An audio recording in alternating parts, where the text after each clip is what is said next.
السلام علیکم ورحمۃ اللہ وبرکاتہ۔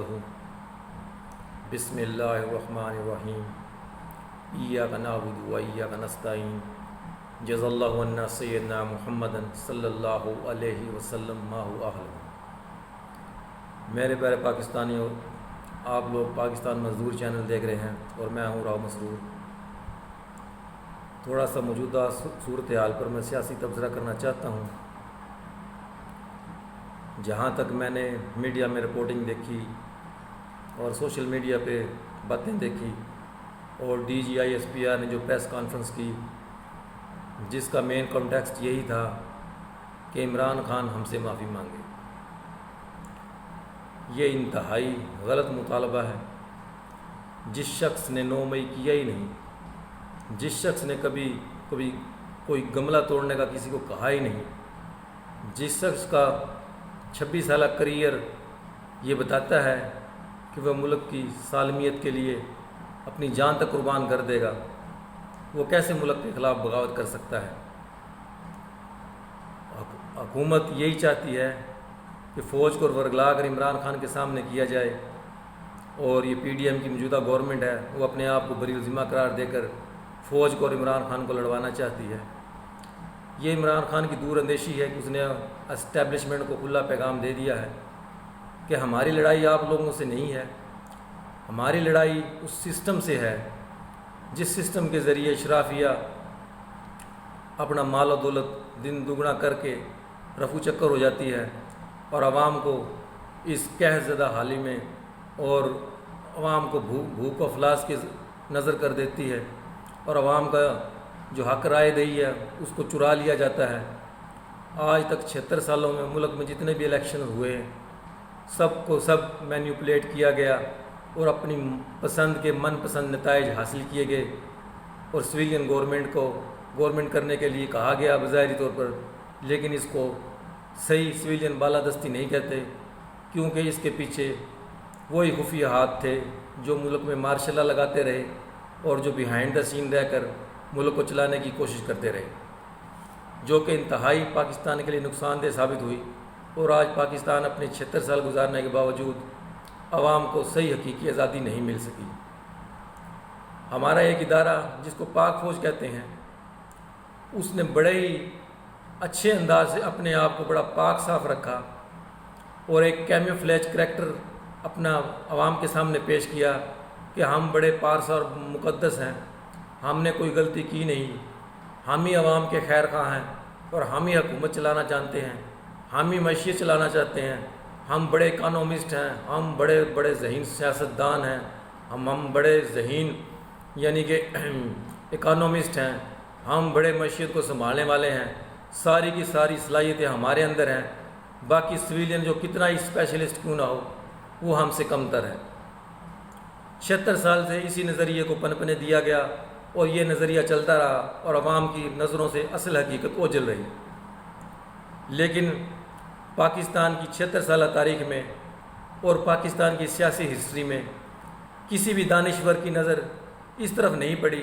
بڑے بڑے دانشور اور یوٹیوبرز اپنے اپنے انداز سے تبصرے کر رہے ہیں، ان کے تبصرے اپنی جگہ، لیکن کوئی بھی اس بات کو سمجھنے کے لیے تیار ہی نہیں ہے کہ پاکستان کو جس مقصد کے لیے بنایا گیا تھا کیا وہ مقصد ہم نے حاصل کر لیا ہے؟ اس کی طرف کسی کا دھیان نہیں ہے۔ بہت ریئر سا کوئی چانس ہے کوئی اس طرف توجہ دلاتا ہے، لیکن پاکستان کی ایلیٹ کلاس اور پاکستان کے خاص طور پر علماء اکرام جو جس نظریے کو انہیں پیش کرنا چاہیے تھا، یونینیمسلی اکٹھے ہو کر اس بات پر اتفاق کرتے کہ ملک کے اندر خلافت راشدہ کو قائم کیا جائے، لیکن ہماری بدقسمتی ہے کہ ہمارے کچھ سرکاری علماء اکرام ہیں جو سرکاری عہدوں پر ہے، انہوں نے ہمیشہ اسٹیبلشمنٹ کی مدد کی اور اپنی نوکری کو یعنی کہ آگے بڑھایا اور براجمان رہے، اور پاکستان کی سویلین گورنمنٹ کا کبھی انہوں نے موقع پیش نہیں کیا۔ جب بھی کوئی آرمی چیف ان کو بلاتا ہے وہ بھاگ کر جاتے ہیں، اسی کو اپنی عزت سمجھتے ہیں، حالانکہ یہ علماء اکرام کا کام تھا وہ یہ بتاتے کہ اس ملک کو کیسے چلانا ہے، کیونکہ علماء انبیاء کے وارث ہیں اور ان کو وارث اس لیے قرار دیا گیا ہے کہ وہ دین کو اچھی طرح سمجھتے ہیں اور لا الہ الا اللہ کے مقصد کو اچھی طرح سمجھتے ہیں۔ لیکن یہ ہماری بدقسمتی ہے کہ جو سیاسی مولوی حضرات تھے اور جو غیر سیاسی مولوی حضرات تھے، سب نے اس کو عوام کی رحم و کرم پر چھوڑ دیا، کیونکہ عوام کو ایک سوچے سمجھے منصوبے کے تحت اس کو ایجوکیٹ نہیں ہونے دیا گیا، ان کی ایجوکیشن پر کبھی فوکس نہیں کیا گیا۔ جتنا بھی ایلیٹ طبقہ ہے وہ اپنی نسل کو فارن کنٹریز میں پڑھنے کے لیے بھیج دیتا ہے، اور جتنا لوور مڈل کلاس اور مڈل کلاس کا جو طبقہ ہے اس کے لیے 4 طبقاتی نظام تعلیم متعارف کرایا ہوا ہے، جس میں کوئی ترقی کا چانس نہیں۔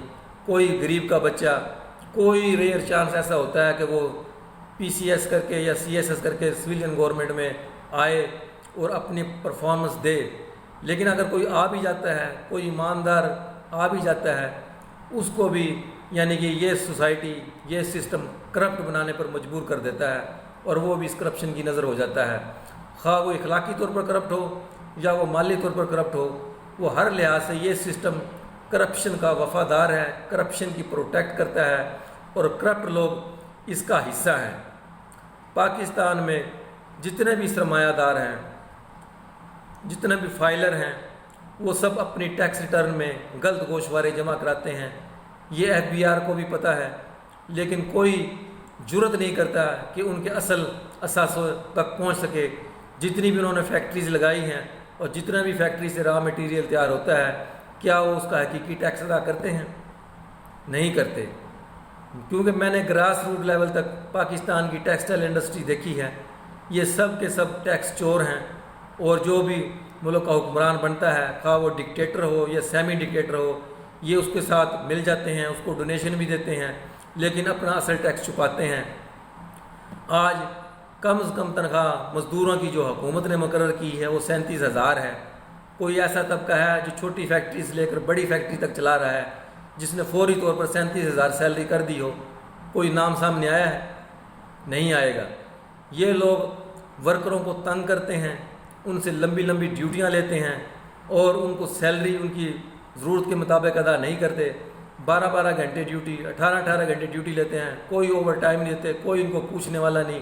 حکومت نوٹیفیکیشن جاری کرتی ہے، لیکن اس کو امپلیمنٹ کروانا کس کا کام ہے؟ یہ امپلیمنٹ نہیں ہوتا، اور غریب سے غریب تر ہوتا جا رہا ہے، اس کی کوئی سننے والا نہیں ہے۔ تو پاکستان کو اگر ترقی کرنی ہے، پاکستان کو اگر حقیقی آزادی حاصل کرنی ہے، تو ہمیں 14 اگست اور 23 مارچ کو جو ملی نغمے سنائے جاتے ہیں، ایک لالی پاپ دیا جاتا ہے، ان ملی نغموں کا ترجمہ اگر محسوس کریں، شاید کہ ہماری غیرت جاگ جائے، کیونکہ ہماری غیرت جاگتی نہیں ہے۔ ہم 23 مارچ 14 اگست کو ایسے 30 مارخاں بن جاتے ہیں، اپنے گھروں پر جھنڈے لہرانے شروع کر دیتے ہیں، اور اپنے سینوں پر پاکستانی پرچم لہراتے ہیں۔ لہرانا چاہیے۔ کبھی آپ نے آپ سے سوال کیا ہے کہ آپ لوگ حقیقی طور پر آزاد ہو؟ کیا آپ کے ووٹ کی جو عزت ہے وہ دی جاتی ہے؟ جس پارٹی کو آپ لوگ ووٹ ڈالتے ہیں، کیا وہ پارٹی برسر اقتدار آتی ہے؟ کبھی نہیں آئی۔ پاکستان کی 76 سالہ تاریخ میں پاکستان کے رزلٹ کو جو گمنام طبقہ ہے، جو طاقتور حلقے ہیں، جو اپنے آپ کو طاقتور کہلاتے ہیں، حالانکہ میں ان کو طاقتور نہیں کہتا، یہ انتہائی بزدل لوگ ہیں۔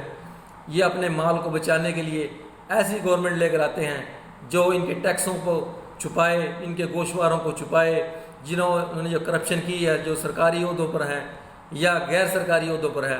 سب پاکستان کا طبقہ کرپٹ ہو چکا ہے، ہم مورلی طور پر کرپٹ ہو چکے ہیں، ہم اللہ کے عذاب کے مستحق ہیں۔ لیکن آج دیکھیں کتنے ہم دیندار ہیں۔ ہم لا الہ الا اللہ کی بیس پر جو ملک حاصل کیا تھا قائد اعظم محمد علی جناح رحمۃ اللہ علیہ نے، کیا اس کی طرف ہم بڑھ رہے ہیں؟ کیا ہم نے اپنی زندگیوں کو اسلام کی طرف ڈھالا ہے؟ ہم یہ سوچتے نہیں ہیں۔ ہم کوئی فرشتہ بھی آ جائے، ہم اس کے اندر بھی عیب نکال دیں گے، کیونکہ ہم اپنی اصلاح کرنے کے لیے تیار ہی نہیں ہیں۔ کیوں اس لیے تیار نہیں ہیں کہ ہم اپنی 5 فٹ کی باڈی کے اوپر اسلام امپلیمنٹ کر کے دیکھنا ہی نہیں چاہتے۔ ہم خلافت راشدہ کا جو نظام ہے اس کو ہم امپلیمنٹ کروانا ہی نہیں چاہتے۔ ہم سارے چور دروازوں سے، جہاں شراب حلال ہو، جہاں مال حرام کا حلال سمجھا جائے، جہاں رشوت کو جائز سمجھا جائے، جہاں سفارش کو یعنی کہ عزت کا درجہ سمجھا جائے، جہاں جھوٹ کو یعنی کہ فوقیت حاصل ہو، کیا وہ سوسائٹی ترقی کر سکتی ہے؟ ہم افغانستان سے سبق لے لیں۔ ان لوگوں نے 40 سال تک مسلسل جنگیں برداشت کی ہیں، لیکن ان لوگوں کا ایمان دیکھیں، کبھی ان کے زبان پر کبھی ایسا آیا ہے، کبھی انہوں نے احتجاج کیا ہے کسی کے خلاف؟ وہ اپنی سادہ زندگی اپنی محدود وسائل کے اندر رہ کر اپنی سادہ زندگی گزار رہے ہیں، جس میں ہر گھر کی دھی بہن بیٹی کی عزت بھی محفوظ ہے، ان کا سرمایہ بھی محفوظ ہے، ان کا مستقبل بھی محفوظ ہے، اور وہ اسلامی شریعت کے مطابق زندگی بھی گزار رہے ہیں۔ ان کی مسجدیں 5 وقت کی جب اذان ہوتی ہیں بھر جاتی ہیں۔ کیا ہمارا حال ہے؟ ہماری مسجدوں میں پہلی صف میں 8-10 نمازی ہوتے ہیں۔ کیوں ہیں؟ کیونکہ ہم دین پر چلنا ہی نہیں چاہتے، ہم کالا کالا رسول اللہ پر عمل کرنا ہی نہیں چاہتے۔ تو پھر ایسا ہی جوڈیشل سسٹم ہم نے متعارف کرایا ہے، جس کا ایک ایسا چیف جسٹس بیٹھا ہے جو ختم نبوت کے مطابق فیصلہ دے رہا ہے کہ قادیانیت کو ریلیف دے رہا ہے۔ اس کو اتنی عقل ہی نہیں ہے کہ ختم نبوت کا دروازہ ہمیشہ کے لیے بند ہو گیا ہے، اور جو بھی اس کا دعویٰ کرتا ہے وہ کافر ہے، وہ کاذب ہے، وہ جھوٹا ہے۔ لیکن ہمارا جوڈیشل سسٹم سارا انگریزوں کا بنایا ہوا ہے، اور انگریزوں کی طرز پر ہم حلف اٹھاتے ہیں، انگریزوں کی طرف پر ہم طرز سیاست اپناتے ہیں۔ ہمارا رہن سہن سارا یہود و نصارہ کی طرح ہے۔ ہمارے ڈراماز میں، ہمارے کمرشل میڈیا میں کیا دکھلایا جا رہا ہے؟ ایسا یعنی کہ سسٹم متعارف کرایا جا رہا ہے جو ٹوٹلی یہود و نصارہ کی طرز پر پنپ رہا ہے، جس کو کوئی لگام دینے والا نہیں ہے۔ ہماری جماعتیں جو دھرنا دیتی ہیں، جماعت اسلامی ہو، مولانا فضل الرحمان کی جماعت ہو، یا کوئی سیاسی جماعت ہو، سب ایک پلیٹ فارم پر اکٹھا ہونے کا نام ہی نہیں لے رہے۔ حقیقی آزادی سب حاصل کرنا چاہتے ہیں، سب پارلیمانی نظام کی طرف دیکھ رہے ہیں۔